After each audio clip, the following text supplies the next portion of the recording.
Hello, Corona Church family. I think it is an obvious understatement to say that we miss being together as a church family. We certainly had not anticipated that it would take not only this long, but even longer for us to be able to worship together again as an entire church family. And our prayer is that we will be able to do that in the very near future. Want to just share a few things that might be important to our church family at this time. This afternoon, we will be sending out an email with some announcements, but also on those announcements will be people that you can be praying for, people who have been sick or having surgeries, people who have experienced the coronavirus, and people who are grieving. And we don't want to put that on the internet in an update because we don't want to invade anybody's privacy. So please look at the email and please pray for those members. And of course, especially pray for those of our members who are in nursing homes and cannot be with their families as they need to be and would like to be. Also want to take this time to remind you of the Thanksgiving gift cards that we are collecting to give out in lieu of Christmas or in lieu of Thanksgiving baskets. Please, if you can help with that project, either donate to community services on the giving app, Adventist giving app, or mail it to the church. And if you're going to give that way, please let us know that you've done that so that we will know how much we can help people. And we are hoping to put together something where we can help families whose children may not be able to have a wonderful Christmas this year because of financial difficulties. So if you know of someone in the church family that you would like to see us help, please contact the church office. We would greatly appreciate it. There's a special event coming up that Kelly Pick has planned for our children and the families of our church, children and parents. It's called the Manger Project, and I'll let Kelly explain that to you. Kelly, thank you so much for everything you do for the families of our church. Greetings, church family. The Advent season is coming, and we want to make sure that our children know what this season is all about. What is this manger all about? On December 6th at 11 a.m., we are having a manger building event for the families in our children's department.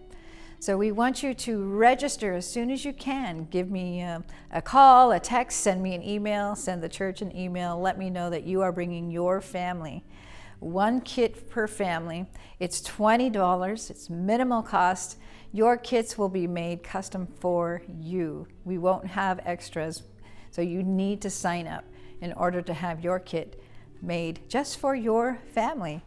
So on December 6th, when we meet in the back parking lot, you are going to bring your favorite hammer and your family and build your manger. With your manger, you're going to get this book, this very special book, filled with devotions and activities for you to do as a family around the manger each and every day.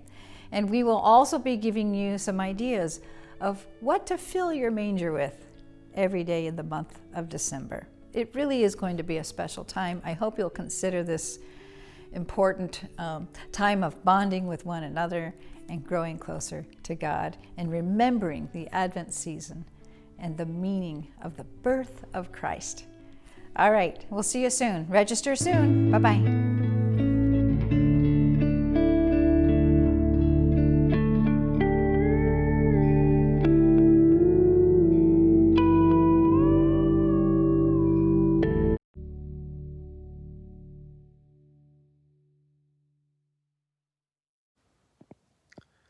Tomorrow will be our Thanksgiving in the Park service.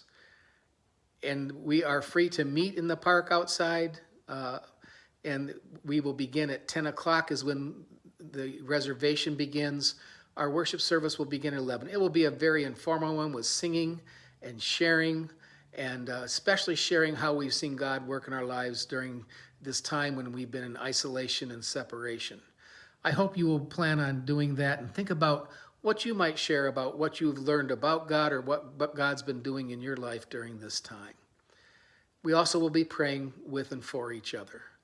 But most of the time at the park will be simply spent being together, masked, social distanced, but being together and catching up with each other and sharing with one another that which is meaningful to us and how we can pray with and for each other.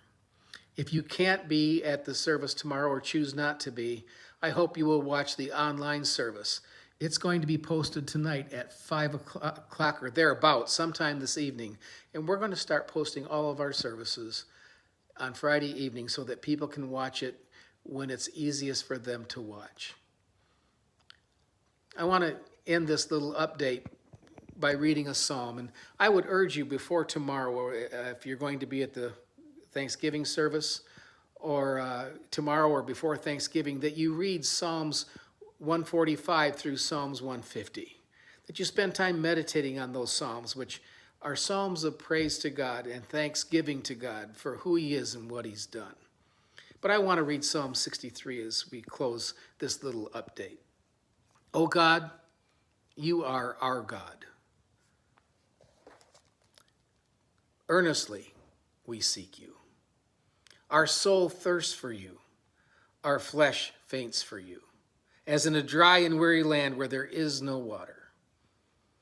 We have looked upon you in the sanctuary, beholding your power and might.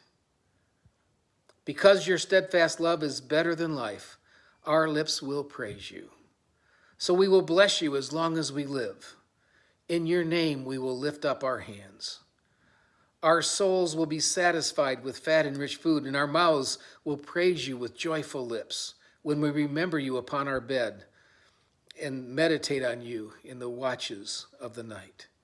For you have been our help, and in the shadow of your wings we will sing for joy.